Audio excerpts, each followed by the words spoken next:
우리 서로 축복하며 이렇게 인사하시겠습니다. 너 하나님의 사람아. 반말이라고 생각하지 마시고 다시 한번 할까요? 너 하나님의 사람아. 한 번 더 합시다. 당신은 복의 근원입니다. 지난 금요일 날 위기 속의 그리스도인이라는 제목으로 말씀을 전했었는데 주일날 본문에 이어서 또 오늘은 세상 속의 그리스도인이라는 제목으로 하나님의 말씀을 나누도록 하겠습니다. 그리스도인으로서 이 세상을 산다는 것은 이렇게 긴장과 기대가 있는 갈림길에 서 있는 이런 느낌입니다. 그 이유는 이 세상 사람들은 그리스도인들을 하나님께서 아브라함에게 약속하셨던 것처럼 그리스도인을 복의 근원으로 세상 사람들은 기대하기 때문입니다. 세상 사람들은 그리스도인들을 향해서 세상 사람들보다 더 나은 삶을 살며 또 복의 근원처럼 살아야 된다고 세상 사람들은 생각합니다. 그리고 그 기대의 삶을 그리스도인들이 살아내지 못할 때 그 삶을 아쉬워하기도 하고 또 그리스도인들을 공격하기도 하지요. 오늘 아브라함의 후손인 요셉은 하나님께서 창세기 12장 2절 말씀에 아브라함에게 하신 말씀처럼 너는 복이 될지라, 이 말씀은 이루는 이 본문이 되겠습니다. 요셉 때문에 보디발 가정이 복을 받았고요. 또 요셉 때문에 감옥의 죄수들이 복을 받았습니다. 이제는 총리가 된 요셉 때문에 애굽이 복을 받고 앞으로 7년 동안 기근 7년의 기근 동안 인근 주변 부족과 민족들이 복을 받게 되어 있습니다.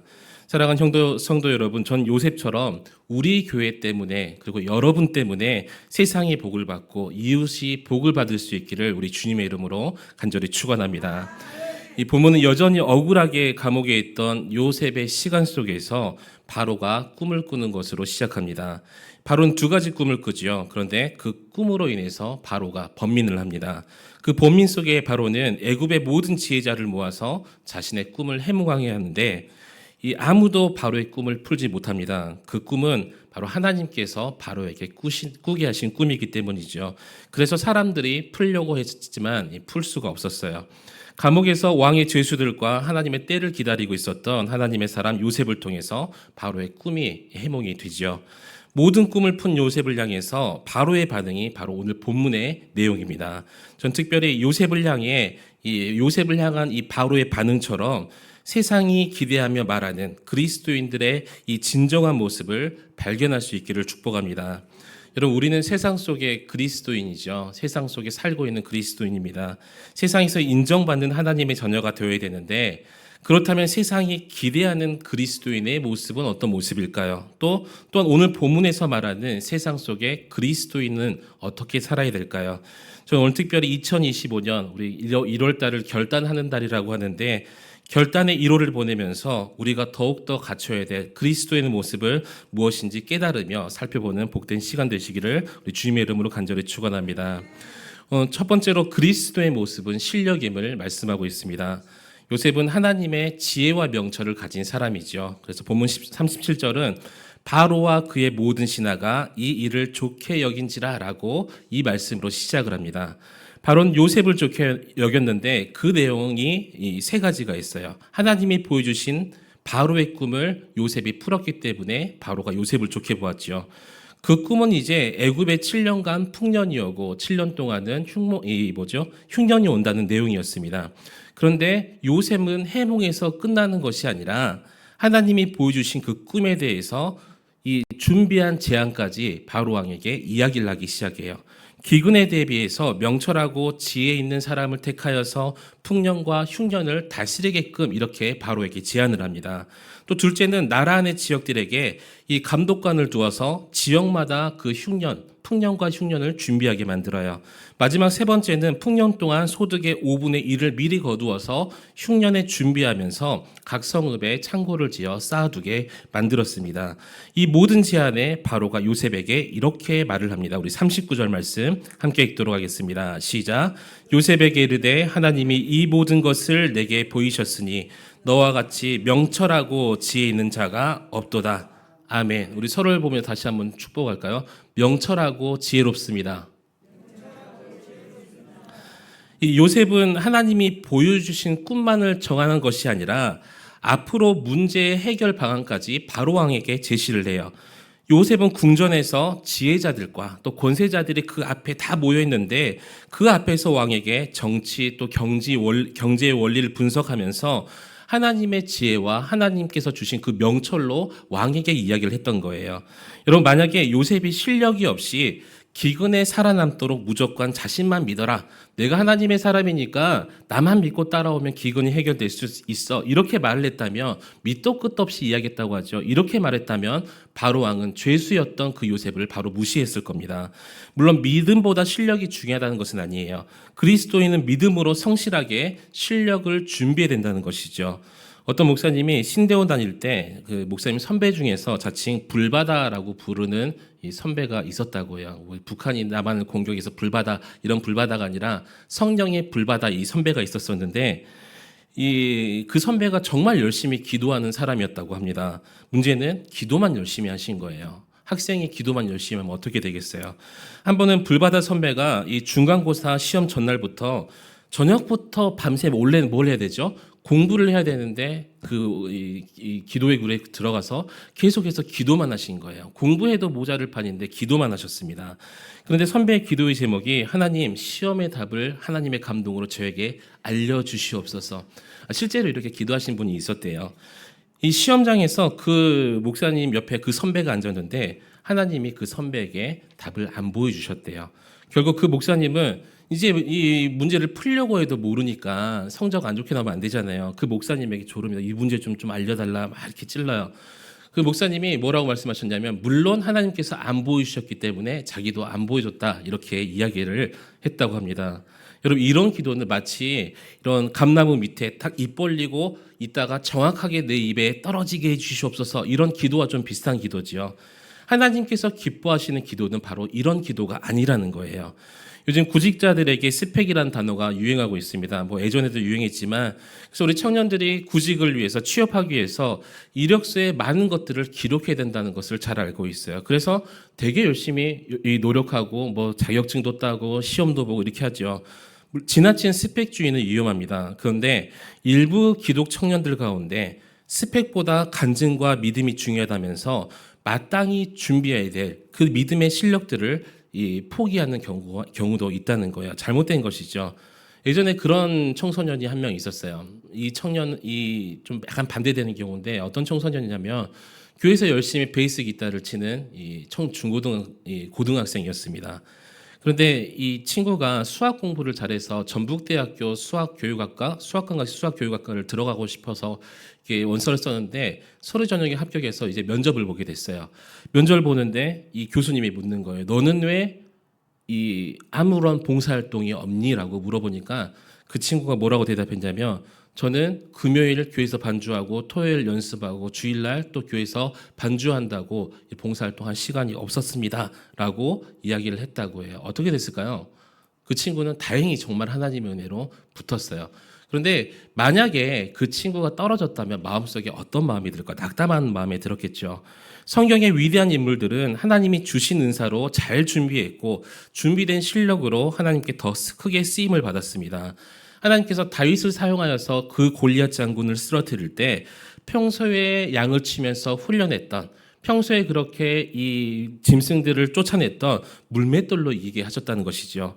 결코 다윗이 믿음의 장풍 받아라, 장풍을 딱 쏴가지고 골리앗을 쓰러뜨린 게 아니었다는 것입니다.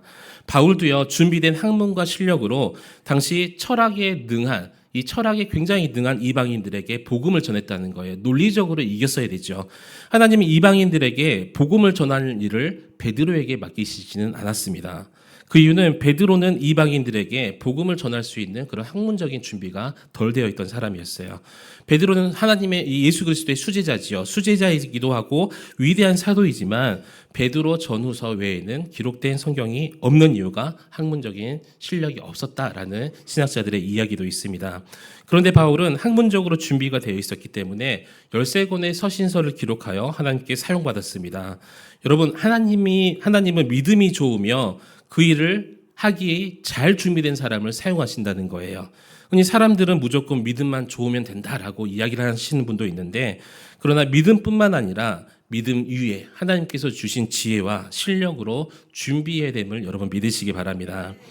요셉이 바로에게 꿈을 해석하면서 이 문제 해결을 제안하고 있을 때 바로의 대신과 그 신하들도 함께 이야기를 들었어요. 그들 중에는 분명히 경제 총리도 있었을 것이고요. 또 경제 관료들, 그 경제 전문가들이 다 모여 있었을 것입니다.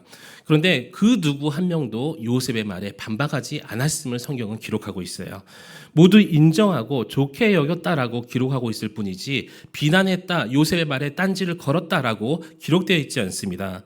여러분, 이렇게 요셉이 인정받을 수 있었던 이유는 바로의 말처럼 하나님의 지혜와 하나님의 명철 때문임을 여러분 믿으시기 바랍니다. 또 보디발의 집에서 노예였지만 가정 총무의 역할을 통해서 성실하게 배웠어요. 또 심지어 억울하게 감옥에 갇혔지만 감옥의 총무로서 정말 성실하게 일했기 때문에 거기서 주워 들은 이야기, 이 정치범들이 모여 있었기 때문에 왕실의 정치와 경제 등을 이 요셉은 배울 수가 있었던 거예요. 할 수 없는 상황처럼 보였고 무조건 포기해야 되는 상황처럼 보였지만 요셉은 오직 하나님의 때를 기다리며 성실하게 준비했음을 여러분 믿으시기 바랍니다. 그것이 바로 요셉의 실력이 되었다는 거죠.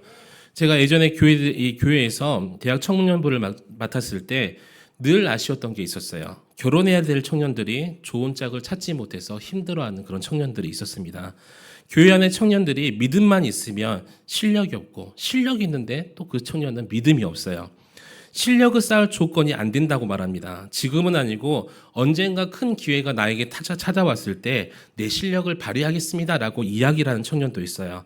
그러나 실력이 없다는 것은 지금 청지기로서 맡겨진 일에 불성실하고 있다는 뜻이기도 합니다. 여러분, 성경이 말씀하고 있는 실력이라는 것은 마치 세상에서 말하는 그 1등 이것을 의미하는 것이 아니죠. 성경의 실력은 오히려 성실함과 나에게 주어진 그 삶이 어떤 삶일지라도 그 삶 가운데 여전히 하나님을 향한 믿음과 신뢰가 바로 성경에서는 실력이라고 이야기를 하고 있습니다. 마치 요셉처럼 노예이고 죄인이었고 그런 신분이었지만 하나님을 믿었기 때문에 하나님께서 함께 하심을 믿고 있었기 때문에 신실함으로 지금 주어진 그 일에 대해서 최선을 다할 때 그것이 실력이 되고 기회가 되었다는 것이죠. 여러분, 우리에게 주어진 일에 늘 성실함으로 또 하나님을 믿고 신뢰함으로 그렇게 충성할 수 있는 여러분이 되시기를 우리 주님의 이름으로 간절히 축원합니다.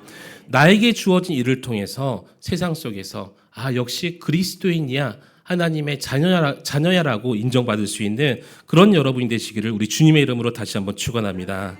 이 두 번째로 그리스도인의 모습은 영역이라고 말씀하고 있습니다. 요셉은 영역을 갖춘 사람이죠. 영역이란 말은 하나님의 거룩한 영성을 가진 그리스도인의 모습을 영역이라고 이야기를 합니다. 예수님을 닮아가는 모습이기도 해요. 우리 38절 말씀 함께 읽도록 하겠습니다. 시작.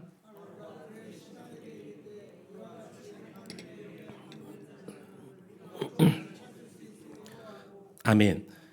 이 바로는 자신 앞에 있는 그 청년을 봤어요. 그 청년은 대단한 사람이 아니라 죄수였어요. 죄수 요셉을 보면서 하나님을 보고 있다고 고백을 합니다. 그러나 당시 애굽 사람들은 히브리 사람들을 무시했습니다. 12절에 바로 왕에게 술 맡은 관원장이 요셉을 소개할 때 이 친구가 그 요셉이에요라고 이름으로 소개한 것이 아니라 히브리 청년이라고 이야기를 한단 말이에요. 그것은 당시 히브리 사람들을 부정하게 여겼기 때문입니다. 이 43장에 애굽의 양식을 구하러 온 형들, 그 형들을 만나서 애굽의 총리인 요셉이 함께 식사하는 장면이 나오는데, 그런데 애굽의 총리 요셉은 그 형들과 겸상하지 않아요. 그 이유가 43장 32절에서 애굽 사람은 히브리 사람과 같이 먹으면 부정을 입었음이었더라라고 말씀합니다. 그래서 부정의 원어적인 의미가 뭐냐면 싫어하다라는 의미를 가지고 있어요. 이처럼 애굽 사람들은 히브리 사람을 싫어하고 이렇게 무시했습니다. 그런데 애굽 왕 바로가 히브리 죄인이 그 요셉을 높이면서 칭찬했단 말이죠. 그 이유는 요셉의 실력뿐 아니라 그 실력의 근원이 바로 하나님임을 깨달았기 때문이라는 것을 여러분 믿으시기 바랍니다. 그래서 바로는 요셉을 보면서 하나님을 보았고 이 모든 일들을 하나님께서 하셨다라고 고백했던 거예요. 오늘날 교회에서 자주 사용하는 단어가 영성이라는 단어를 많이 사용하죠. 근데 사람들은 마치 영성이나 영역이라고 말하며 뭔가 초자연적인 힘, 아픈 자에게 손을 얻은즉 그 사람이 나아버리고, 그죠? 뭐 신설동 이사야가 여기 났다면서 막 이런 것들이 다 이 영성 영역이라고만 생각하는데, 그런데 성경에서 말하는 영성 영역이라는 것은 나를 통해서 하나님의 그 거룩함을 보여줄 수 있는 그 힘을 영성이라고 부른다는 것입니다. 우리를 통해서 하나님께서 살아계시다는 것을 불신자들, 이 세상 사람들에게 보여주는 것이 바로 영성이에요. 내가 하나님을 보여줄 수 있는 사람이라면 그 사람은 영성 있는 사람이라고 우리가 부를 수가 있다는 것이죠. 오늘 하나님께서 사무엘 선지자에게 이새의 아들 중에서 이스라엘 왕을 새롭게 택하시겠다고 말씀을 하십니다. 그래서 사무엘 선지자가 하나님의 말씀대로 이새의 아들들을 모아두고 살펴보았어요. 첫째 아들 엘리압이 이 엘리압을 보자마자 그의 얼굴 잘생기고 키도 신장도 크고 왕감이라고 생각하면서 마음의 흡족함을 얻었습니다. 그런데 하나님께서 사무엘 선지자에게 이렇게 말씀하십니다. 우리 사무엘상 16장 7절 함께 읽도록 하겠습니다. 시작. 여호와께서 사무엘에게 이르시되 그의 용모와 키를 보지 말라. 내가 이미 그를 내가 보는 것은 사람과 같지 아니하니 사람은 외모를 보거니와 나 여호와는 중심을 보느니라 하시더라. 아멘. 위대한 하나님의 사람, 하나님께 세우신 이 사무엘 선지자도 사람이죠. 중심을 보지 못하고 그 외모를 봤던 거예요. 하나님의 사람이었고 하나님께서 세우신 그 사람도 사람의 외모를 보았다는 것입니다. 우리가 흔히 새가족이나 초신자들, 이분들에게 교회에서는 사람을 보는 게 아니에요. 사람을 보면 상처를 받아요. 우리 이런 말 자주 하잖아요. 오직 주님만 보고 주님만을 바라보고 붙잡고 교회를 다녀야 됩니다라고 그렇게 자주 이야기를 합니다. 저도 그런 말 많이 해요. 물론 믿음을 가지고 신앙생활을 해야 된다, 그런 의미를 가지고 있겠죠. 그러나 사무엘 선지자도 어려웠던 일들을 우리가 그런 새신자에게, 믿음이 연약한 자에게 요구하고 있다는 것입니다. 성경은 불신자였던 바로왕이 요셉을 보고, 불신자였었는데 요셉을 보고 하나님을 느끼고 하나님을 보았다라고 기록하고 있어요. 바로의 눈앞에는 지금 말로 설명할 수 없는 사람이 서 있는 거예요. 죄수인데, 분명히 죄수복을 입고 있는데 명철해요. 이거는 사람의 지혜가 아니라 하나님의 지혜라는 것을 느끼면서, 그 모습을 보면서 하나님의 거룩한 영성을 바로 요셉에게 보았다는 것입니다. 여러분, 그리스도인들은 그리스도를 비추는 깨끗한 거울과 같은 사람이 되어야 될 줄 믿습니다. 주님을 비추는 삶을 위해서 우리는 깨끗하게, 그렇게 정결하게, 거룩하게 살려고 노력을 해야 되는 사람들이에요. 그것이 바로 영성의 기초라는 것이죠. 내 힘으로 이루는 것이 아니라 날마다 말씀과 기도를 통해서, 날마다 내가 회개함으로 그렇게 하나님께서 주시는 능력, 바로 하나님을 거룩하게 세상 사람들이 바라볼 수 있게 하는 그 힘이라는 것입니다. 여러분, 불신자 남편에게 지금 내 신앙으로, 지금 내 모습 그대로, 이런 모습으로 남편 하나님을 바라봐야 되지 않겠어? 남편 예수 믿어야 되지 않겠어요? 라고 말하면 여러분의 모습, 지금 현재 모습을 본 남편은 무엇라고 이야기할까요? 와, 그래, 우리 권사님이 말씀하시는, 우리 집사님이 말씀하시는 하나님 나도 믿어보자 라고 말할 수 있는 남편이 몇이나 될까요? 왜냐하면 우리의 생활이 그렇게 영성이 있는 것이 아니라 그렇게 하나님의 모습을 비추는 삶이 아니기 때문입니다. 여러분, 우리는 불신자에게 하나님을 바라보라고 말하는 것이 아닙니다. 말씀과 기도로 정말 하나님께서 말씀하신 그 말씀대로 살아가려는 나를 통해서 하나님을 바라봐라고 말씀할 수가 있어야 된다는 거예요. 물론 직장에서나 가정에서나 하나님을 보여주는 삶이 쉬운 삶은 아닌 것은 다 알고 있습니다. 저는 집에 가면 몇 분들 알고 계시겠지만 대부분의 생활을 집에서는 침대에서 해요.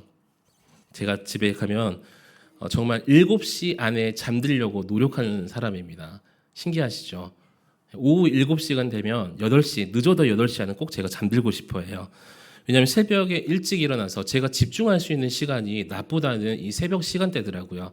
그래서 이 책도 보고 오늘 이 설교문도 새벽에 작성이 되고 이렇게 하는데, 이 보다 못한 아내가 저에게 한마디를 해요. 교회에서는 그렇게 활기가 넘치고 남편이 교인들과 대화하는 것을 보며 세상 신나 있고, 그런데 집에만 오면 은혜가 안 된다고 이야기를 합니다.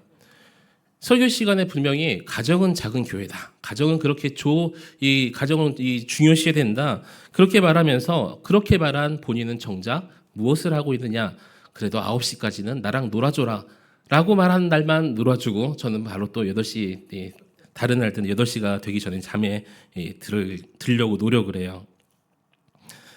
아내가 저의 모습을 봤을 때는 잠만 자고 있는 모습을만 보겠죠. 물론 새벽에 뭐 공부하고 이런 모습은 볼 수가 없으니까요. 제 생각에는 제 낮의 생활, 주간의 생활들은 주님을 닮아 있는 것 같고 이 저녁 시간에는 그렇지 못한 삶을 살아가고 있는 것 같습니다.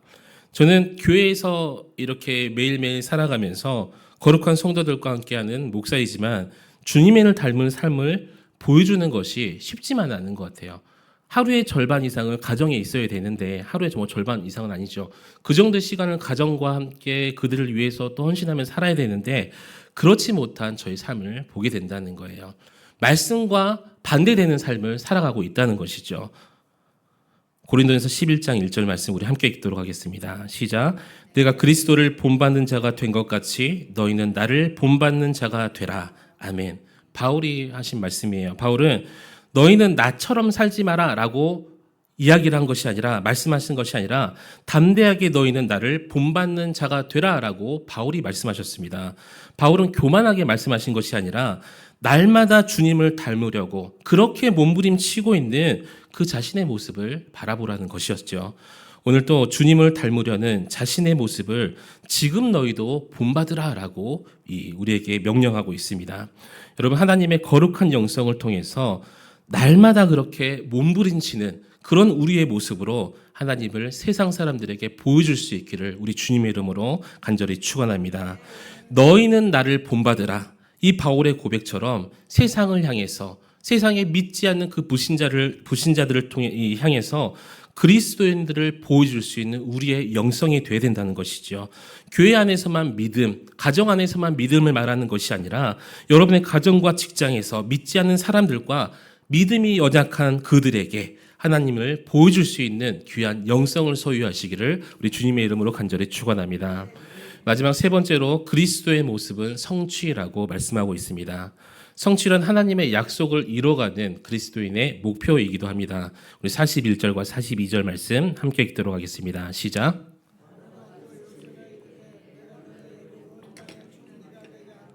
자기의 인장 반지를 빼어 요셉의 손에 끼우고 그에게 세마포 옷을 입히고 금사슬을 목에 걸고 아멘.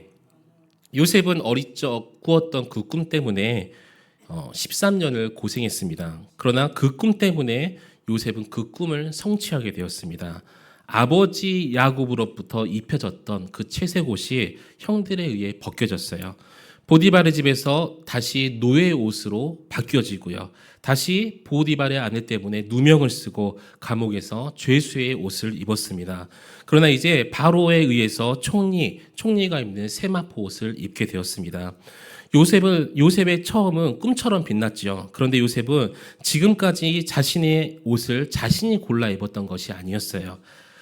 채색 옷, 노예 옷, 죄수 옷, 세마포 옷, 자신이 골라 입었던 옷들이 아니죠. 하나님의 섭리 가운데 다른 사람들을 통해서 입혀진 인생의 옷들이었습니다. 여러분, 하나님은 세상을 통해서 저와 여러분에게 주신 하나님의 거룩한 꿈과 비전을 이루시기를 원하시는 거예요. 우리는 하나님의 꿈이 단지 우리의 세상적인 소원들이 있죠. 그것을 목표라고 우리가 여길 때도 있다는 거예요. 단지 물질의 복을 받고 또 건강의 복을 받고 좋은 직장이나 사업이 잘 되는 것이 우리의 목표일 때가 거의 대부분이죠. 그러나 그것이 하나님의 꿈이 아니라는 거예요. 이거 다 중요한 거예요. 하지만 하나님께서 우리에게 원하시는 것은 뭐 물질, 건강, 좋은 직장, 사업 잘 되는 거 이것이 하나님의 끝이 아니라 이 꿈이 아니라 단지 시작과 출발에 불과하다는 것을 여러분 믿으시기 바랍니다. 이러고 하나님께서 원하시는 것들이에요. 건강하기를 원하시고 하나님은 여러분의 물질의 복을 받기를 원하시고 여러분의 사업자가 직장이 잘 되시기를 원하시는데 하나님의 꿈은 여기서 멈춰져 있는 것이 아니라 그 다음 것들이 있다는 것입니다. 하나님은 요셉이 총리 되는 것이 하나님의 꿈이 아니었어요. 단지 하나님께서는 그 총리된 요셉을 통해서 이루시고 싶었던 것이 그 꿈과 비전이 있었다는 것입니다. 만약 요셉이 총리된 것으로 하나님의 꿈과 비전이 그 사역이 완성되었다면 요셉의 마지막은 아무리 모르긴 몰라도 슬픈 삶이었을 거예요. 꿈을 이룬 요셉, 이젠 다 이루었잖아요. 총리 다 됐는데 더 이상 올라갈 자리가 없어요. 근데 이 요셉이 꿈을 이뤘기 때문에 내일을 위해서 뭔가 사는 것이 아니라 과거를 향해서 살았을 가능성이 높았을 것 같습니다. 사람들이 과거를 생각하면 물론 좋은 일도 기억하겠지만 특별히 이 서운한 일들, 아쉬운 일들이 많이 기억난다고 해요. 결국 요셉이 지난 날을 되돌아봤을 때 할 수 있는 게 뭐냐면 복수의 칼날을 들이대는 거였습니다. 요셉이 총리된 후에 10명의 남자와 그러니까 1명의 여자가 굉장히 두려움에 떨었을 것 같아요. 누구였을까요? 10명의 형들과 보디발의 아내, 그 1명의 여자가 가장 두려웠을 거예요. 요셉을 13년 동안이나 이 고통스럽게 만들었던 10명의 형과 억울하게 누명으로 감옥에 보낸 보디발의 아내. 그러나 요셉은 총리의 자리를 자신의 복수를 위해서 사용하지 않았습니다. 오직 하나님의 꿈을 위한 사명의 자리로 요셉은 인지했다는 거예요. 하나님은 그런 요셉에게 2자녀를 주셨습니다. 그런 요셉은 2자녀를 통해서 이런 믿음의 고백들을 합니다. 요셉의 아들 이름이 용서하고 있었다는 므낫세, 그죠? 그리고 2배의 풍성함의 열매라는 에브라임, 이 2 아들의 이름을 지었어요. 요셉은 므낫세라는 이름처럼 모든 고난도 지난 일도 용서하고 잊었다라고 고백을 합니다. 그리고 에브라임이라는 이름처럼 과거에 매이지 않고 미래를 소망하면서 하나님께 감사의 영광을 돌리는 요셉의 간증을 우리가 성경을 통해서 읽게 됩니다. 여러분, 하나님의 사람은 꿈의 성취를 내가 어떤 자리나 또 어떠한 조건에 이르렀을 때 이렇게 여기면 안 된다는 거예요.